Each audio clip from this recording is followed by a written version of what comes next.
Hi. இன்றைக்கி மார்னிங்லேருந்து கொஞ்சம் பிஸியாக இருந்தேன். அண்ட் ஆஃப்டர்நூன் மேலே ப்ரைடல் புக்கிங் இருந்தது. ஸோ ப்ரைடல் முடிச்சுட்டு இப்போ தான் நான் வீட்டுக்குள்ளே நுழையிறேன். உள்ளே நுழைஞ்சவனே இது இந்த புக்கு என்னோடய கையில் ஒன்றும் இல்லை, 2 புக்கு. ஆக்சுவலாக இன்னும் அரௌண்ட் எங்களோட சரௌண்டிங்கில் வந்து இந்த புக்கு கிடைக்கல போல்.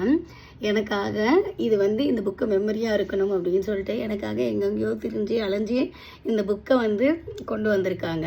ஆக்சுவலாக இந்த கவர் பிக்சர் வந்து வந்ததே ஒரு மாதிரி எமோஷ்னலாக, லைக் ஃப்ரம் ஸ்க்ராட்ச்லேருந்து வர ஒரு பொண்ணுக்கு ஸோ ஒரு கவர் பிக்சர் போடுற அளவுக்கு ஒரு லைக் நம்மளோட ஒர்க் வந்து ஃபீச்சர் ஆகிருக்கு அப்படின்றப்போ ரொம்ப ஹாப்பி.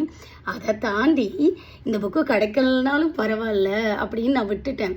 ஆக்சுவலாக இல்லை, இது ஒரு மெமரியாக இருக்குன்னு சொல்லிட்டு எனக்காக எங்கெங்கேயோ திரிஞ்சு இதை கொண்டு வந்திருக்காங்க. இதை பார்க்குறப்ப இன்னும் ஹாப்பியாக இருக்குது, கொஞ்சம் டீட்டெயில் எமோஷ்னலாகவும் இருக்குது.